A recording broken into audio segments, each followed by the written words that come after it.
Muito boa tarde a todos.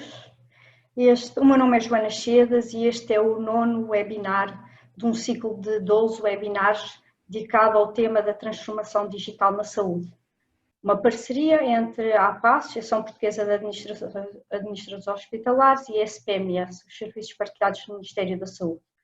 Este ciclo de webinars tem como objetivo promover e disseminar o conhecimento em saúde, destacando estas oportunidades decorrentes da transformação digital. Os dados, o seu potencial, os benefícios que podemos tirar deles é inequívoco. Os dados são utilizados na criação de valor e não há tecnologia que possa fazer a diferença se não tivermos dados. A qualidade dos dados e a forma rigorosa e fiável com que os tratamos, com que geramos conhecimento, tem sido muito discutida. E por isso, neste 9º webinar, vamos então falar um pouco da qualidade dos dados no futuro digital. Para esta sessão temos uma excelente oradora, a Cristina Simeão, a quem muito agradecemos e que irei apresentar de seguida. A Cristina Simeão é consultora sénior na área de tecnologias de informação na saúde, com uma larga experiência, estando neste momento a desenvolver a sua atividade como freelancer. Teve durante muitos anos, 35 anos, a colaborar na IBM, teve várias posições de liderança, tanto em termos nacionais como internacionais, 10 anos como executiva internacional, tendo regressado a Portugal em 2006 como responsável pela comercialização de soluções IBM para a área da administração pública e todo o nosso setor, todo o setor da saúde. Tem ainda colaborado por diversas vezes com a APA em diversos eventos e conferências. A moderar também aqui esta sessão está a Raquel Vilas. A Raquel trabalha nos Serviços Partilhados do Ministério da Saúde, também tem uma larga experiência nesta área da saúde. Nos últimos 15 anos tem vindo a trabalhar em sistemas de informação na área da saúde, desde o antigo IGIF, passando pela ACSS e agora na SPMS. Exerce funções de coordenadora na SPMS desde 2016, tendo assumido coordenação da área de cuidado do Registro Nacional do Utente, interoperabilidade, cuidados de saúde primários, a área de negócio dos cuidados de saúde primários e de proximidade. Atualmente é coordenadora da Unidade de Desenvolvimento e Operações. E agradecemos também muito a partilha desta moderação comigo, nomeadamente no final da apresentação da Cristina Simeão, com toda a componente de perguntas e respostas. E essa componente de perguntas e de respostas, que vamos desafiar toda a audiência a interagir connosco, vamos colocar uma questão e quais as 3 áreas de intervenção prioritárias para assegurar que os dados de saúde têm a qualidade necessária que suporta a transformação digital, e que toda a audiência pode responder através do link www.menti.com, com o código indicado na tela, o 8953570, e terão 5 alternativas de resposta que deverão priorizar. O que é mais? Quais as 3 áreas prioritárias? Então, será o modelo de governação, a propriedade dos dados, a segurança e privacidade no acesso aos dados, as lideranças que promovem a mudança, ou modelos de treino e formação para capacitação de uma cultura de qualidade, uma cultura de gestão de dados. Queria também dizer que toda esta sessão podem assistir através do Facebook, em live streaming no canal da APA, e que posteriormente poderão no canal do YouTube voltar a revê-la ou indicar a pessoas que não tenham podido estar hoje connosco.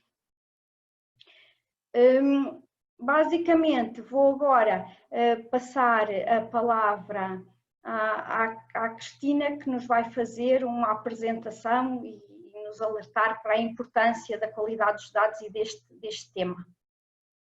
Obrigada, Cristina. Passo-lhe a palavra, então.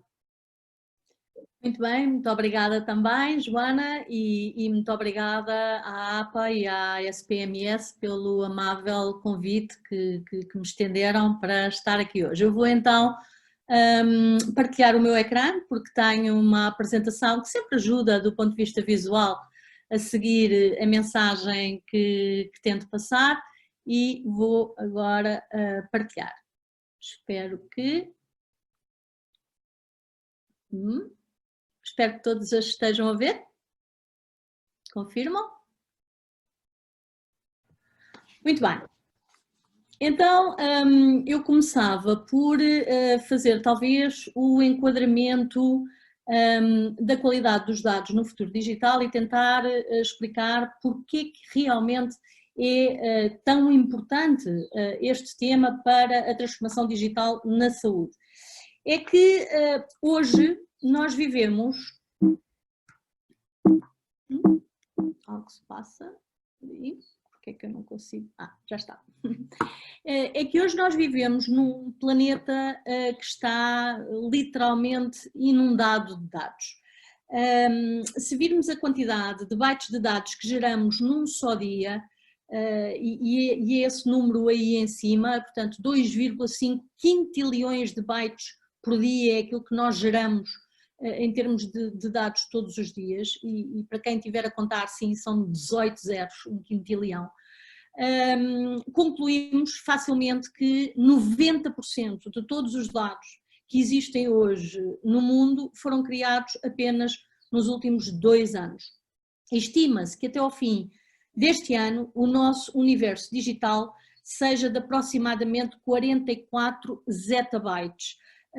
Para quem não está muito familiarizado, um zettabyte equivale a 1000 bilhões de gigabytes, que talvez seja um valor que já dá para entender, mas também não é muito importante entenderem o que é um zettabyte, basta compararem com a dimensão deste mesmo universo digital apenas há um ano atrás, que era de 4,4 zettabytes. Há quem diga, portanto, inclusive, que os dados estão para o planeta agora no século XXI, tal como o petróleo esteve no século XX.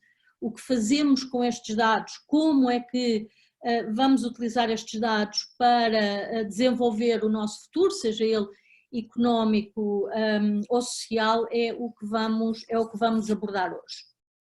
Fazendo então agora um zoom à saúde, será que temos o mesmo fenómeno? E a resposta é sim, assistimos ao mesmo fenómeno, com um aumento de todos os equipamentos com a capacidade digital que existem, bem como a digitalização de quase todos os recursos por todo o setor.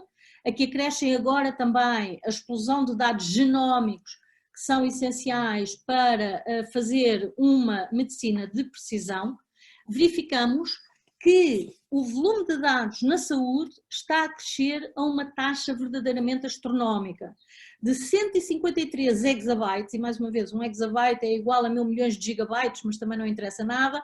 O que interessa é dizer que de 153 exabytes que existiam de dados só relativos à saúde em 2013, passamos agora para uma estimativa até ao fim deste ano, 2020, de cerca de 2314 exabytes.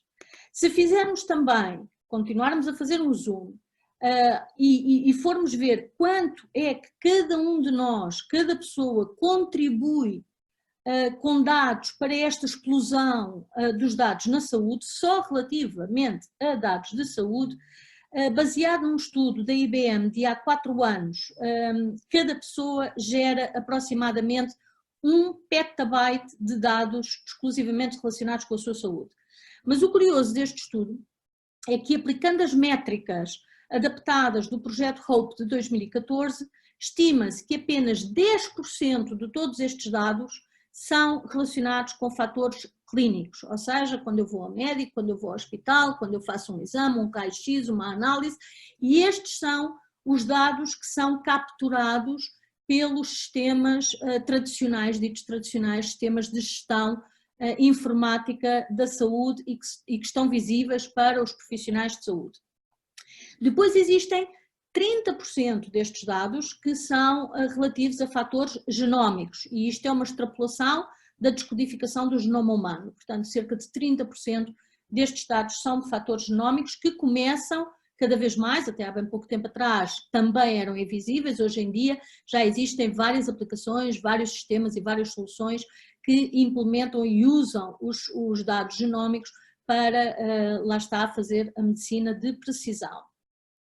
Mas 60% de todos estes dados têm a ver com fatores exógenos. São dados que nós partilhamos, seja nas redes, seja através de vídeos, de vários meios sociais, e que têm a ver com o nosso estilo de vida, com competências que temos, características que temos da forma como trabalhamos exercício físico, dietas, portanto, fatores nutricionais,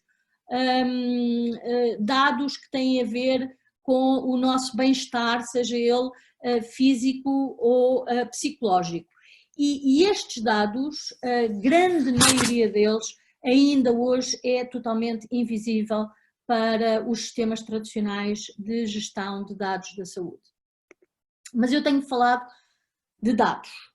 E agora convinha aqui fazer uma reflexão e dizer que dados não são realmente informação. Se formos ver podemos recorrer a várias definições, mas, por exemplo, talvez a mais usada seja esta do Higgs, de 1993, os dados são de facto uma representação de factos, conceitos ou instruções, e que estão normalmente organizados num determinado formato estruturado.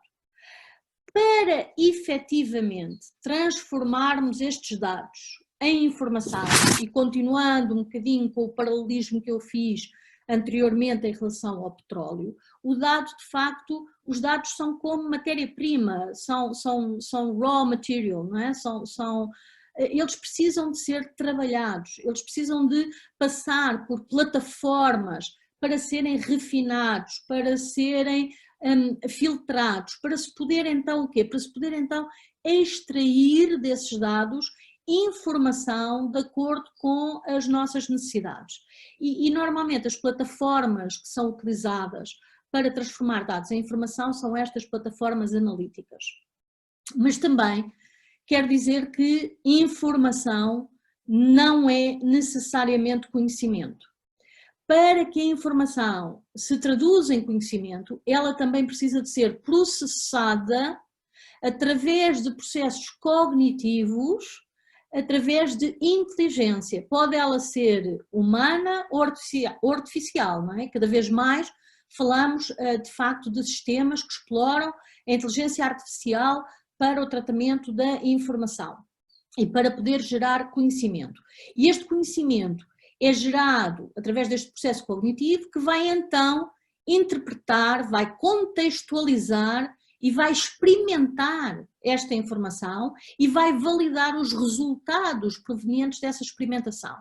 E é aqui que nós temos as tomadas de decisão. Depois de eu experimentar, depois de eu validar esta informação, é que eu posso dizer, sim senhor, eu tenho um determinado conhecimento sobre este determinado tema, porque já tenho uma tomada de decisão sobre qual o melhor conhecimento que faz utilização desta informação. Portanto, facilmente, eu diria neste slide, percebemos qual é a importância da qualidade dos nossos dados.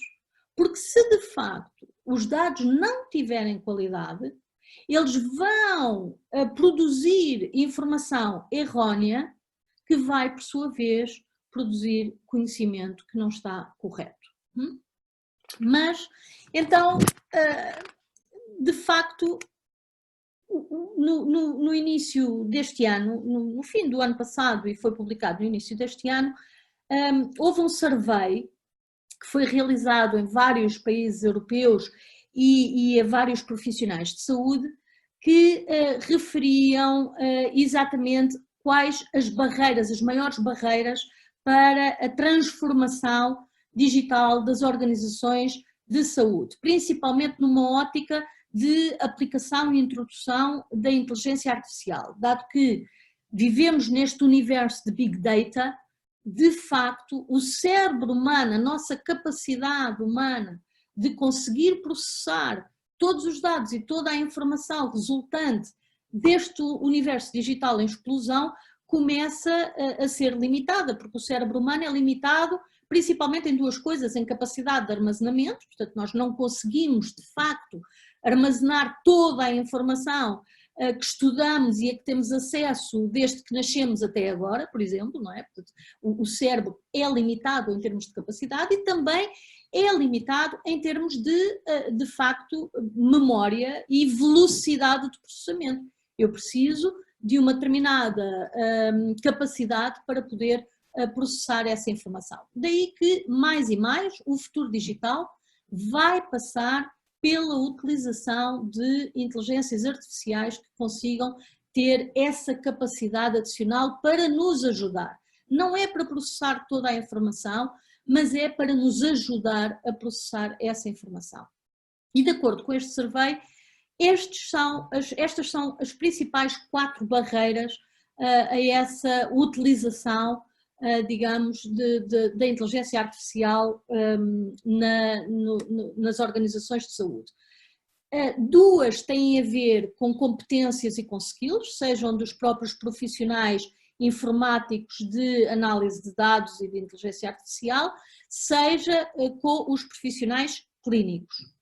Uma tem a ver com funding, portanto com questões orçamentais, e outra, lá está, tem a ver com a qualidade e a consistência dos dados. Eu diria que tanto a qualidade e consistência dos dados como as questões levantadas sobre a educação e as competências dos profissionais estão de certa forma relacionadas e eu vou aflorar estes temas durante a minha apresentação. Já em relação à falta de fundos, não vou poder comentar, naturalmente terá que ser objeto de outro tipo de análise e também por outros agentes. Então vamos começar por falar sobre qualidade. A qualidade não pode ser um conceito subjetivo. Eu posso achar que os meus dados têm qualidade e outro pode achar que não têm. Então convém aqui introduzir o que é que nós achamos normalmente no mercado sobre o que significa ter qualidade de dados. E de uma forma muito simplista podemos dizer que um dado tem qualidade quando serve o seu propósito. Mas isto é uma forma muito simplista. Tipicamente nós procuramos estas 7 características para saber se os meus dados têm qualidade ou não. Primeiro, eles têm que ser precisos, esta é a mais óbvia de todas. Portanto, se eu tiver dados que contêm erros, eu vou ter uma informação enganadora e inútil. Portanto, esta é óbvia. Segundo, têm que estar disponíveis para as pessoas certas e ao nível certo da organização.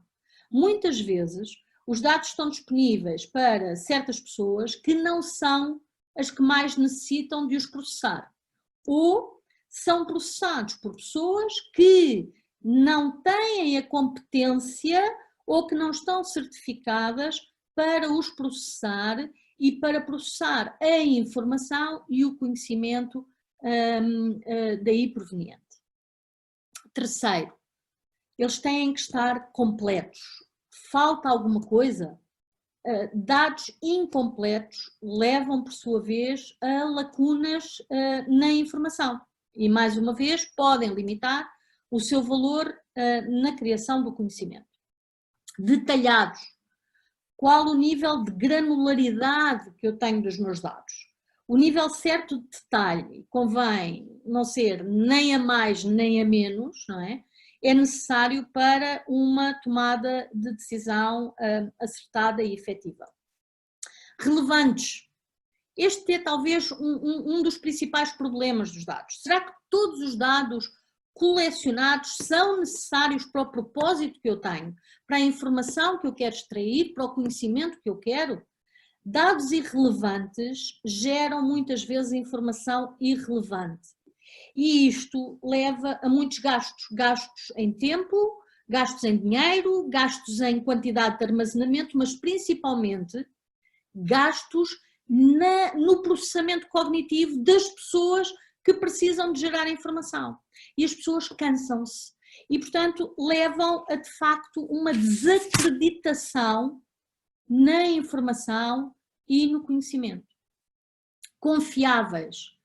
Qual é o nível de ambiguidade dos meus dados? São vagos, duplicados, têm dados contraditórios? Quais foram as fontes que eu utilizei para ir buscar estes dados? Essas fontes são certificadas? São fontes credíveis? Toda a informação que tiver como base dados não credíveis torna-se informação incredível. E por fim, também pode parecer a característica mais fácil de resolver, mas também é uma das mais difíceis, é que neste mundo que gera dados à velocidade a que eu falei antes, do Big Data, os dados podem ficar desatualizados de um dia para o outro. Portanto, é necessário que exista todo um cuidado e um procedimento correto para manter os nossos dados atuais. Bom, então, se eu acho que tenho um problema de qualidade de dados, e se a qualidade de dados é um fator importante que pode inibir todo o meu processo de transformação digital, o que é que eu devo fazer? Os maiores especialistas da matéria sugerem começar sempre com aquilo a que chamamos o root cause analysis, ou seja, ir diretamente à raiz do problema. Tal como muitos de vós, se forem médicos, quando veem um paciente à vossa frente, não partem imediatamente para a receita, não é, dos sintomas, vão antes tentar perceber qual é o historial deste paciente, vão eventualmente prescrever alguns meios complementares de diagnóstico, exames, etc. Também aqui, em relação aos dados, é necessário fazer e validar uma a uma daquelas 7 características de qualidade dos dados, tentar perceber como é que eles foram adquiridos, com que propósito, quem é que é o dono daqueles dados, quem é que tem acesso aos mesmos, para quê e porquê, e quando é que eles foram utilizados e como, não é? Este processo de compreensão dos dados, todos os intervenientes têm de estar envolvidos neste processo, todos os intervenientes têm que estar pelo menos representados, se não estiverem todos envolvidos, pelo menos têm que estar representados. Isto não é algo que só os informáticos, ok, os informáticos vão fazer um root cause analysis, não. Muitos dos problemas de competências, de skills dos profissionais em relação ao tratamento dos dados têm a ver precisamente com a falta de entendimento da razão de ser e da necessidade desses dados. Portanto, a comunicação dos objetivos e dos findings destas análises que se fazem aos nossos dados devem, eu diria mesmo, têm que ser conhecidos por toda a organização, mas, sobretudo, pelos profissionais que os vão gerar, que os vão usar, que os vão processar. Bom, então agora que já entendi os meus dados, consegui identificar qual o problema, ou quais os problemas, normalmente e infelizmente são mais que um, posso então passar à receita, não é? Posso então passar ao tratamento. E neste caso, o tratamento é feito através do uso de ferramentas que já existem de gestão de qualidade de dados, e estas ferramentas ajudam de facto a corrigir estes problemas, mas claro, eu tenho que saber quais são os problemas para depois as ferramentas poder aplicar estas ferramentas e elas corrigirem esses problemas, por exemplo, limpar os dados, eliminar duplicados, filtrá-los, atualizá-los, tentar perceber quais são os dados mais atuais e idealmente criar um único repositório de dados como uma única fonte da verdade, claro, consoante o contexto, consoante a situação. E agora sim, posso explorar todo o seu potencial. Mas será que eu posso descansar? E a verdade é que não, e é aqui que entra o modelo de governança dos dados, porque isto não é algo que se faz uma vez, pronto, já fiz, já limpei, já tratei, posso descansar. Não, é todo um processo, porque senão, daqui a uma semana, daqui a um mês, daqui a um ano, eu estou exatamente na mesma situação. Portanto, deve existir todo um processo que tem que envolver toda a organização e tem que ser um processo que assente naquilo que se chama um modelo de governança dos dados. E já vou falar um bocadinho à frente mais sobre isto. Algumas das melhores práticas apontam para a necessidade não apenas de educar todas as pessoas neste modelo de governança, mas mesmo nomear pessoas, nomear funções específicas, como por exemplo nomear data owners, em português comissários, curadores de dados, não interessa o título em português, em inglês, o que interessa é que sejam pessoas que são mandatadas pelas administrações das organizações, que têm poder e que têm responsabilidade para manter este processo atual e, mais importante, definir métricas de qualidade para os dados e assegurar que estas métricas são cumpridas através, por exemplo, de auditorias regulares. Uma das referências mais interessantes e bem documentadas que encontrei agora quando estava a preparar esta apresentação, por exemplo, é este trabalho publicado pelos Portsmouth Hospitals do ano passado, e se tiverem interesse em analisar, eu deixo aqui a referência, podem googlar e procurar, e de facto eles acabam por concluir: good quality information underpins the delivery of effective patient care. Portanto, eles conseguem fazer inclusive uma ligação direta entre a qualidade da prestação dos meus cuidados aos pacientes e a qualidade dos dados e da informação que eu utilizo precisamente para essa prestação de cuidados. Efetivamente, alinhando com uma das 4 dimensões definidas pela HIMSS para a transformação digital na saúde, foram publicadas em janeiro deste ano, a governança dos dados tornou-se mais importante que nunca para o futuro do setor. Pode-se dizer que a governança dos dados é a infraestrutura normativa que assegura que os recursos de dados são cuidadosamente geridos e protegidos contra ameaças de segurança e, acima de tudo, de privacidade.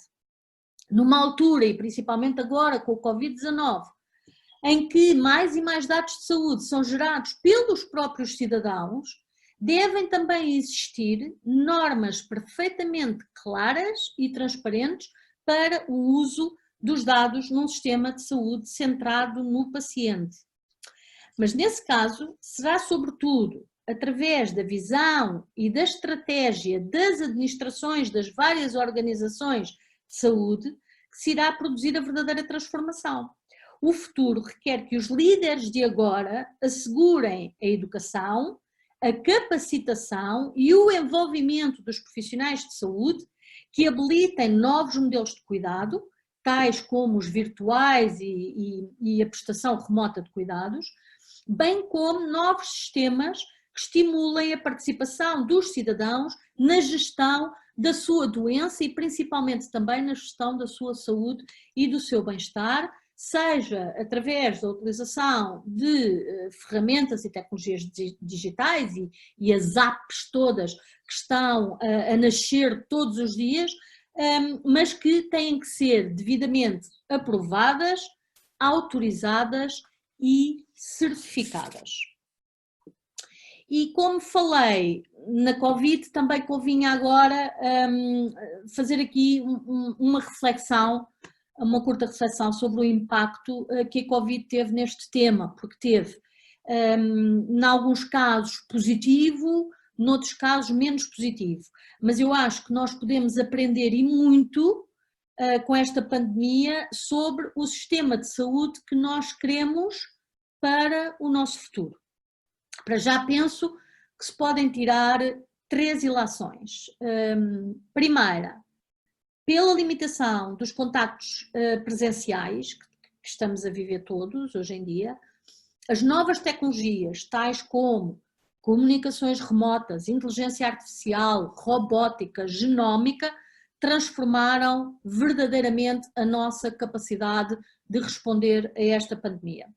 Desde a monitorização e seguimento dos casos clínicos e das cadeias de transmissão, até a análise rápida de genomas virais e criação de modelos computacionais, as plataformas digitais têm vindo a desenvolver um papel extraordinariamente relevante no combate à doença. Um aspecto menos positivo, no entanto, tem a ver com uma outra pandemia que se criou à volta desta, que é a pandemia da desinformação. De facto, é um dos custos mais visíveis da falta ou da má qualidade de dados. Concordam comigo que, ao mesmo tempo que circula imensa informação muito útil em relação à doença, há ao mesmo tempo uma autêntica maré de desinformação que em muitos casos é replicada até à exaustão através das redes sociais, através de ditos influenciadores digitais que passam informação imprecisa, que passam interpretações subjetivas de resultados em relação à doença e que, na minha opinião, comprovam que de facto é urgente a criação de normativa e de modelos de governança digital. 5 minutos. Muito obrigada. Então mesmo vou utilizar só esses 5 minutos. Mas a abertura dos dados digitais, o terceiro ponto, é evidente um espírito de cooperação digital entre países e entre vários agentes científicos, e este tem sido um aspecto muito positivo que a pandemia trouxe, é que fez com que os cientistas, os países se unissem todos com um mesmo objetivo, e a disponibilidade imediata dos dados clínicos, epidemiológicos e genómicos estão a permitir realmente uma rápida análise e a gerar conhecimento um pouco por todo o mundo numa fração, apenas numa fração do tempo que seria necessário tradicionalmente para lutar contra esta pandemia. E só para terminar, num ponto de curiosidade e também de ilustração de como, de facto, as tecnologias podem abraçar, junto com os cientistas, estes desafios, os cientistas do Laboratório Nacional de Oak Ridge, do Departamento de Energia dos Estados Unidos, revelaram num novo estudo, que foi publicado há pouco tempo na revista eLife, a existência de novos paradigmas do campo genético capazes de explicar os sintomas descontrolados produzidos por uma reação imunológica exagerada do corpo humano ao novo coronavírus. De facto, com a ajuda do supercomputador IBM Summit, se não o computador mais potente a nível mundial, os investigadores norte-americanos analisaram genes de células presentes no fluido pulmonar de vários doentes com Covid-19 e compararam-nos com outros pacientes num grupo de controle. E o Summit descobriu que genes associados ao sistema de bradiquinina, um dos sistemas do corpo humano que controla a pressão arterial, estão demasiado ativos no fluido pulmonar entre os indivíduos infectados com o SARS-CoV-2. A bradiquinina o que causa é de facto uma inflamação e uma dilatação das artérias, tornando-as permeáveis. Se os alvéolos pulmonares se enchem com este fluido, é como se um paciente estivesse a tentar respirar através de gelatina. Portanto, isto explica também porque é que, apesar da utilização dos ventiladores, muitas pessoas acabam, de facto, por não resistir a esta doença. Para os cientistas, esta tempestade de bradiquinina pode explicar o aparecimento também e o caráter um pouco estranho de alguns dos sintomas desta doença, nomeadamente a fadiga, a perda do olfato e do paladar, até à redução da função cognitiva. Eu não conseguiria explicar mais do que isto, esta descoberta, mesmo que tentasse, por isso partilho aqui a fonte e encorajo quem quiser saber mais a que aceda ao estudo diretamente, mas pareceu-me um bom exemplo e como ilustra bem esta colaboração da tecnologia junto com a ciência para combater esta ameaça que nos atingiu a todos este ano 2020. Muito obrigada então pela vossa atenção, espero não ter excedido o meu tempo e fico então agora disponível, tal como avisaram antes, para quaisquer perguntas e respostas que tenham. Obrigada. Passo assim, Raquel. Boa tarde a todos. Muito obrigada, Cristina, pela excelente apresentação. E boa tarde a todos também aqueles que nos estão a acompanhar nesta sessão. Eu começo por relançar o desafio colocado pela minha colega, minha parceira de moderação, as semanas cedas, logo no início da sessão, e peço ao Miguel para colocar novamente então a pergunta à qual, se ainda não fizeram, ainda podem responder através do acesso ao site www.menti.com e utilizarem o código que se encontra aí na parte superior do ecrã, o 8953570, e portanto depois escolherem na vossa perspectiva quais as 3 áreas de intervenção que consideram prioritárias para assegurar que os dados de saúde têm a qualidade necessária para suporte à transformação digital. E entretanto, pronto, neste momento ainda não sei se já temos alguma participação ou não, mas voltaremos depois no final, mais para o final da sessão, para verificar o resultado global da apreciação de todos os participantes. Como já vem sendo habitual também nestes webinars, convido a quem nos está a acompanhar a contribuir para o enriquecimento deste debate, colocando questões, clicando no ícone de Q&A, e que eu depois terei todo o gosto de dirigir à Cristina. Entretanto, Cristina, e pegando um pouco até nas características que referiu há pouco, relativamente aos dados e concretamente no que respeita à fiabilidade e confiança, e apesar de tudo já é do conhecimento geral que os dados são alvo de processos de tratamento ao nível da qualidade, ainda assim muitas vezes coloca-se algum ceticismo relativamente a esses dados que são apresentados e esta relação pode tender até a aumentar à medida que esses dados são utilizados para a aplicação precisamente de algoritmos de inteligência artificial que conduzem ou influenciam a tomada de decisão. E, portanto, particularmente até quando se trata de decisões sobre medidas ou iniciativas com um impacto de qualquer tipo, seja ele financeiro, ao nível da administração, ou na saúde dos próprios cidadãos. E, portanto, é importante para nós que os decisores estejam confortáveis com o que lhes é apresentado.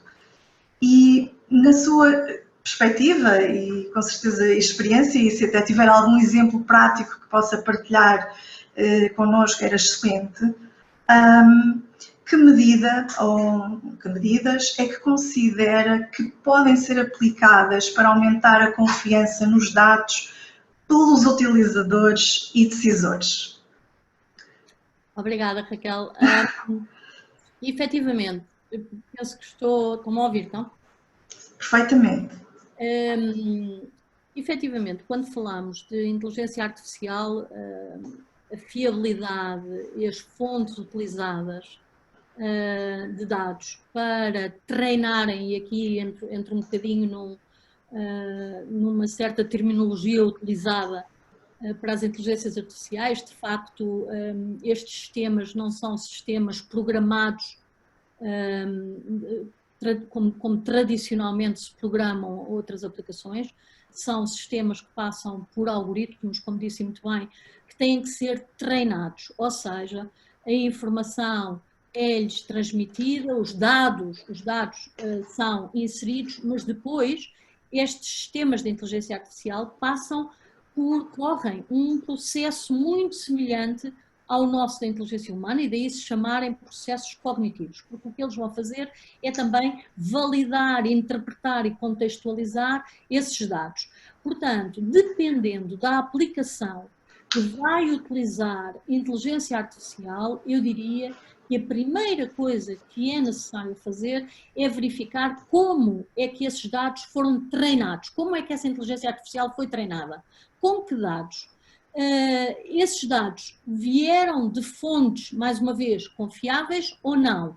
Eles foram treinados por profissionais de saúde sobre o tema para que aquela aplicação se destina ou não? Nomeadamente, e referindo um exemplo, talvez um dos exemplos em termos do mercado que mais estão a utilizar já na prática esta inteligência artificial, o Watson Health, não é? O sistema de inteligência artificial da IBM para a saúde. Existem aplicações na área da oncologia, seja em oncogenómica, seja na oncoterapia, com sistemas de inteligência artificial, mas que foram treinados pelo MSK, pelo Memorial Sloan Kettering Cancer Center. É uma das maiores referências no tratamento de oncologia dos Estados Unidos e talvez a nível mundial. Portanto, se nós queremos desenvolver uma aplicação que vai utilizar inteligência artificial para apoiar os profissionais de saúde numa determinada área, como seja a área da oncologia, então nós temos que ir procurar qual é a maior referência que existe no setor da saúde na área da oncologia. Vamos fazer uma parceria com essa referência e vamos utilizar os profissionais dessa organização para nos ajudarem a treinar a nossa inteligência artificial com os dados de que dispõem para poder então desenvolver uma aplicação que vai depois apoiar e ajudar os profissionais de saúde naquela área. Portanto, este é apenas um exemplo, mas quer dizer, a mensagem é: há que ter sempre muito cuidado em relação às parcerias que se fazem ou às fontes de dados que se utilizam para poder treinar a nossa informação e a nossa inteligência artificial para poder ter uma aplicação que pode ser considerada, então, credível. Depois, a segunda parte que eu também mencionei é todo o aspecto da acreditação.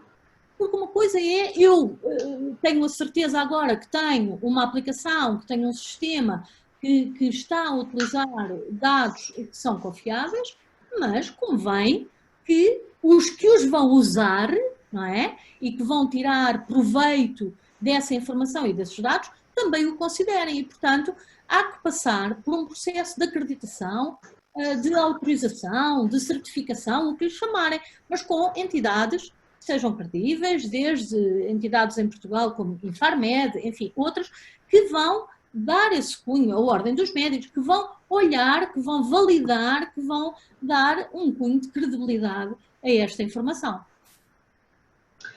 Muito bem, e isto é algo que não para, que é cíclico e que vamos ter que, no fundo, que ir mantendo, porque a informação também vai mudando, não é? Dessa perspectiva, a Cristina considera que as organizações já começam a preocupar-se em criar uma estratégia relativamente à cultura da gestão dos dados, assim como na capacitação de pessoal para também daí tirar o maior proveito dos dados que suportam o seu negócio. Claro que no nosso caso interessa-nos mais ao nível, obviamente, mas no fundo dados são dados, não é? E portanto podemos ir buscar exemplos onde quer que seja e trazer para dentro para, no fundo, melhorar os nossos serviços. Daquilo que tem percepcionado até da sua experiência e no mercado, consegue perceber se já há uma movimentação neste sentido e de aderir a este tipo a esta cultura e a haver esta preocupação? Sim, sim. Eu penso que sim. É muito positivo, tanto a nível público como a nível privado. Saúde pública e saúde privada, quero dizer. É muito evidente a preocupação. Portanto, a preocupação existe. Os modelos existem. Portanto, há a preocupação, há os modelos, há o entendimento que é preciso fazer. Agora, o último ponto que a Raquel mencionou, que tem a ver com as pessoas, a capacitação, a educação, a preparação, a comunicação, que é extraordinariamente importante.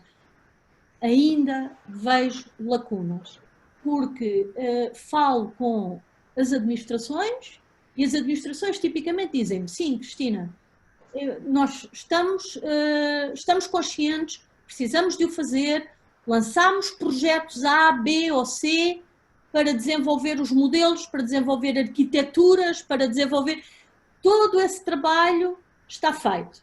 Depois vou falar com os profissionais, com as pessoas que estão no campo, e as respostas que tenho é: pois, eu sei que há algo que está a ser feito, mas não sei muito bem como é que isso me vai afetar a mim, não sei muito bem como é que eu me vou envolver, ou o que é preciso de mim para contribuir, para colaborar nesse esforço. Portanto, eu acho que ainda há aqui, portanto, acho que há todo um trabalho, que aliás tem que ser assim, não é? Portanto, há todo um trabalho de base que está a ser feito, agora há que começar a dar este segundo passo, diria eu, que é, de facto, chegar ao campo, chegar às pessoas, envolvê-las, comunicar-lhes objetivos. E a Joana há pouco falou, e muito bem, que é uma cultura, é criar essa cultura, algo que tem que entrar no tecido da própria organização e que as pessoas têm que entender como sendo o seu próprio trabalho também e a sua própria responsabilidade também, o seu envolvimento e a sua contribuição para este projeto. Muito obrigada. Temos aqui, entretanto, já está a haver aqui alguma interação aqui com a nossa audiência, e o Francisco Rosco coloca aqui uma questão que vai um pouco de encontro com aquilo que estávamos a abordar relativamente até à pandemia. E ele coloca a seguinte questão: os aspectos de gestão de dados elementares e sintéticos em saúde vis-à-vis de uma gestão de informação útil e rápida, para além de folhas de cálculo e gráficos que já vamos vendo, não é? E numa escala de 1 a 5, em que 1 é o mínimo e o 5 é o máximo, em Portugal, mas também, mas não só, em que posição é que a Cristina considera que nos encontramos face aos ensinamentos da pandemia? Peço desculpa.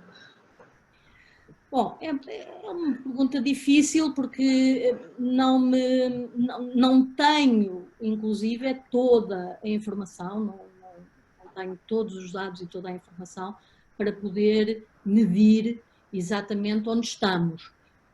O que eu posso dizer é que acho que o sistema funcionou rapidamente na criação de respostas de tratamento de dados, que os comunicou corretamente à população e com a frequência que achou e que considerou razoável, à medida que tinha essa informação e que tinha esses dados.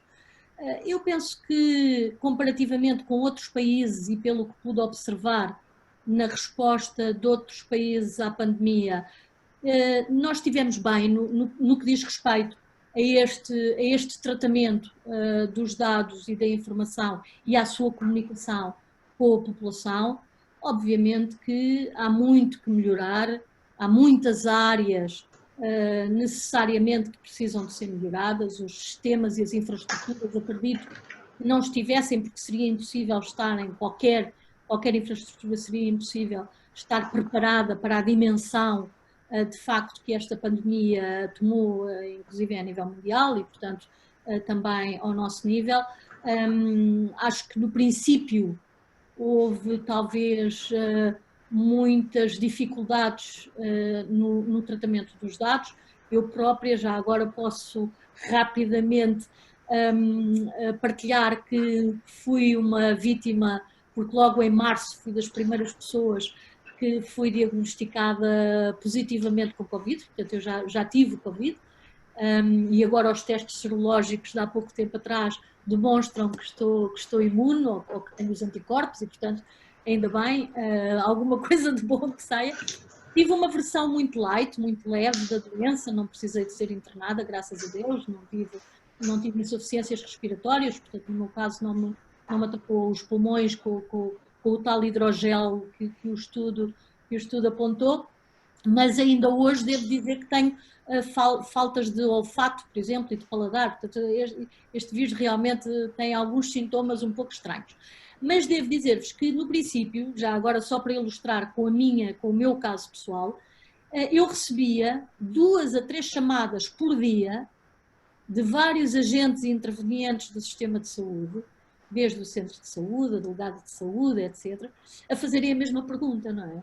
Portanto, isto foi logo ao princípio, portanto, mais uma vez, vou falar de março, houve evolução, mas logo ao princípio não havia algo que, aparentemente, não haveria algo que é importantíssimo nos dados também, que é a interoperabilidade. Eu sei, eu não entrei muito hoje neste tema, porque sei que já houve um webinar específico dedicado à interoperabilidade dos dados e, portanto, não quis duplicar a informação, mas claramente, portanto, houve algumas falhas. Agora, muito se aprendeu também, eu tenho a certeza que a pandemia, tal como eu dizia no slide, acho que a pandemia nos trouxe lições sobre o que fazer e o que não fazer, em termos de evolução do sistema a nível digital. E, portanto, quero acreditar, acho que é positivo e acho que temos é que continuar a melhorar. Não vou dar uma nota nem na medida, porque realmente não me sinto sequer capacitada para o fazer. Sim, e ainda um pouco enquadrado até no domínio e daquilo que ainda há para melhorar, o Francisco hoje coloca ainda a questão se não se, ou seja, se os maiores desafios ainda se prendem com a integração de dados e com as competências digitais no atual contexto, que de certa forma a Cristina até já acabou por responder, embora não tenha entrado por aí num grande detalhe.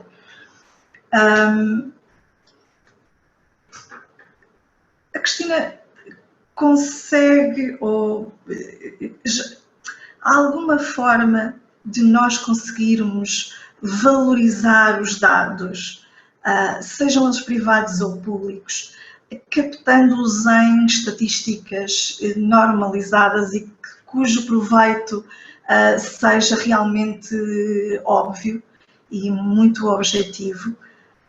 E nós também temos alguma dificuldade em que os próprios sistemas de estatística, por vezes, acompanhem a própria transformação digital. E uma das coisas, não sei se terá algum conhecimento que queira partilhar sobre como é que nós podemos também tornar os sistemas de estatística ainda mais flexíveis e reativos à introdução de novos conceitos e com maior dinamismo que têm vindo a ser impulsionados também pela transformação digital. Não sei se quer fazer algum comentário, por favor. Sim, eu tenho sempre muitos cuidados em relação às estatísticas, não é? Portanto, e aliás, tendo sempre mais a valorizar os propósitos específicos para que eu quero os dados e a tentar validá-los objetivamente do que tentar de uma forma estatística generalizar demasiado os dados consoante os conceitos, não é? Porque pode-se cair aqui em algumas dificuldades. Agora, obviamente que os dados têm que ser utilizados e devem ser utilizados estatisticamente e cada vez mais nas situações de desenvolvimento digital. As estatísticas permitem-nos fazer uma coisa, principalmente também, que é comparar-nos, não é? Portanto, é comparar-nos, seja do passado para o futuro, portanto, em momentos de tempo, continuidade de tempo, seja comparar-nos com outros setores do mercado, seja comparar-nos com outros países dentro do mesmo setor. Portanto, se eu tiver, de facto, uma informação estatística validada, com dados validados, permite-me saber em que ponto é que eu estou, para onde é que vou, de onde é que vim, não é? E como é que eu me comparo, portanto, com outros, sejam eles outros dentro do mesmo setor de atividade ou não. Não sei se percebi muito bem a sua questão, Raquel. Sim, mas vai de encontro, sim. E nós conseguimos, ou seja, como é que as organizações podiam, inclusivamente, capitalizar os seus dados e como é que podíamos cruzar isso e como é que isso coaduna com os direitos, inclusivamente dos titulares desses dados, até com a introdução de ferramentas reguladoras no espaço europeu, não é? Como o RGPD, que vem também conferir alguns direitos específicos ao titular dos dados, como por exemplo o direito ao esquecimento. E como é que isso pode impactar, inclusivamente, na consistência e na qualidade da informação? Exatamente. Esse é um ponto importantíssimo, porque, de facto, a regulação difere de país para país e de geografia para geografia, inclusive, não é? Nos Estados Unidos, por exemplo, é possível a capitalização dos dados como second use, não é? Ou seja, eu posso ter dados de saúde que posso depois vender de forma anonimizada, portanto eu faço uma anonimização dos dados, mas os dados são interessantes o suficiente para poderem ser comprados, por exemplo, por uma farmacêutica, para poder trabalhar em vacinas, por exemplo, não é? Mas para poder trabalhar em vacinas tem que ter acesso a dados. Se eu tiver esses dados anonimizados e os puder vender em batch a essa farmacêutica, provavelmente estou a facilitar-lhes o trabalho para eles poderem desenvolver uma vacina. Outros second use cases de venda de dados a companhias de seguros, a companhia de seguros pode querer vender dados anonimizados, não para perceber se a pessoa A ou B se pode fazer seguro, se tem direito a seguro ou se tem que pagar mais para o seguro porque está mais doente ou menos doente, mas se a companhia de seguros tiver acesso a um bloco de dados sobre todas as pessoas entre os 40 e os 60 anos que fumam e qual a percentagem que sofre de cancro, enfim, poderem de certa forma fazer profiling e tentar validar determinados programas específicos de seguros para determinados níveis de populações. Na Europa, todos sabemos que a normativa é muito mais rigorosa e, de facto, em alguns países já se começa a falar nesta capitalização dos dados, noutros ainda não. Na minha opinião, eu sou a favor, naturalmente, de todos os cuidados na privacidade dos dados, mas devo confessar que estou a favor das vantagens e dos benefícios de poder partilhar os meus dados, obviamente de forma informada sobre o propósito desses dados e a quem, não é? De forma informada, para poder melhorar os cuidados, melhorar terapêuticas, melhorar a forma como os profissionais de saúde podem utilizar os meus dados para aprenderem, para desenvolverem o seu negócio. Portanto, eu sou a favor dos consentimentos informados, eu sou a favor de que, e aliás faço pessoalmente, sempre que vou fazer uma análise ou qualquer exame que me apresenta um papelinho para dar autorização, eu dou logo a autorização, aquilo vai quase de cruz, porque acho que é importante, acho que é através dessa partilha desses dados, sem perder, mais uma vez, sem perder a privacidade dos mesmos, não é? Portanto, eles têm que ser anonimizados, eu tenho que saber qual é o propósito, para que é que eles vão ser utilizados, e eu tenho que saber quem é que os vai utilizar. A partir do momento em que eu estou informada, eu sou perfeitamente a favor de que esses dados sejam partilhados. Muito obrigada, Cristina. Eu, neste momento, não tenho mais questões aqui a acrescentar. Creio que, de alguma forma, também estamos a conseguir abordar todos os pontos. Entretanto, o Miguel, muito obrigada, já partilhou o resultado do inquérito, relativamente à pergunta que se colocou e ao desafio que se colocou logo no início.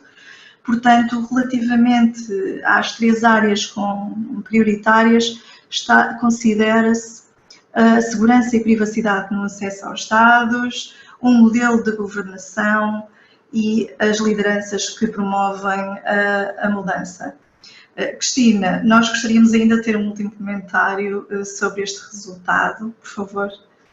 Eu acho que está perfeito. Eu sinto quase que a minha apresentação então valeu, porque realmente tocaram precisamente nos 3 pontos que considero fundamentais para desenvolver esta transformação. E pela minha parte, resta-me agradecer a todos os que acompanharam esta sessão, ao Miguel Lopes também pelo apoio técnico e em especial, obviamente, à Cristina Semião pela sua disponibilidade em partilhar a experiência e o conhecimento sobre esta matéria, que é cada vez mais relevante para a transformação digital na saúde. Despeço-me de todos com um até já, porque na verdade vamos todos continuar por aqui a trabalhar na saúde, e devolvo então a palavra à Joana Chedas para o encerramento desta sessão. Muito obrigada. Muito obrigada. Foi uma excelente apresentação. Tivemos perguntas da audiência muito interessantes e da Raquel, que também que introduziu muitas perguntas muito pertinentes e interessantes. A Cristina começou por nos mostrar na apresentação a quantidade de dados em saúde que nós produzimos, especialmente a explosão de dados relacionados com associados a esta pandemia, e dizer-nos que se os dados não tiverem qualidade, produzem informação errónea, o que vai condicionar a nossa tomada de decisão e a tomada de decisão das lideranças. E, portanto, deve existir, em resumo, um processo que seja assente num modelo de governação, e os resultados da nossa pergunta assim o indicam. O modelo de governação é muito importante, um modelo de governação de dados, e devem existir pessoas responsáveis, profissionais responsáveis por essa mesma gestão, nomeados pelas administrações, ou seja, as lideranças das organizações têm que ser fortemente envolvidas e têm que exatamente liderar estes processos de mudança e conduzir e de alguma forma patrocinar tudo o que está relacionado com o processo de mudança de gestão e a cultura de qualidade, a introdução de uma cultura de qualidade de gestão de dados. Só para finalizar, acabámos por, em contexto da nossa pandemia Covid, importa só dizer que esta pandemia tem, como foi referido pela Cristina, tem proporcionado muita cooperação, muita partilha de informação entre as várias áreas de investigação, profissionais de saúde, clínicos, e tem permitido, de alguma forma, disseminar conhecimento e que, de alguma forma, dar mais potencial para que avancemos na investigação e que possamos debelar esta doença, ou pelo menos num curto prazo, arranjar uma vacina e todos contribuirmos com as melhores práticas para minimizar o problema que nos está a acontecer.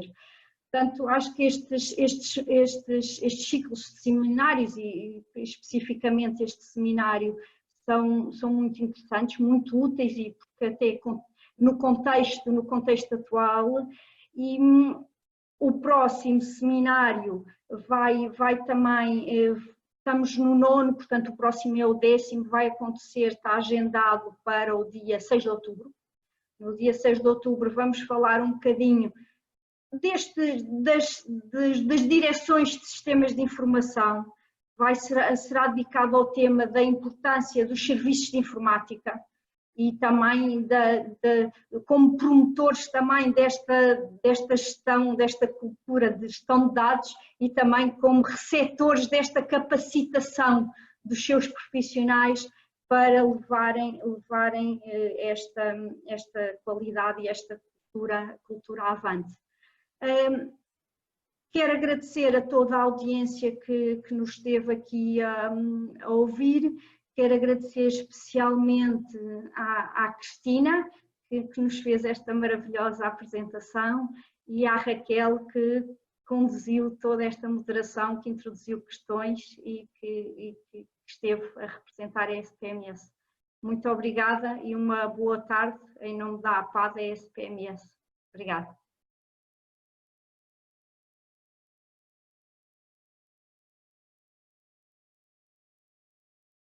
Obrigada.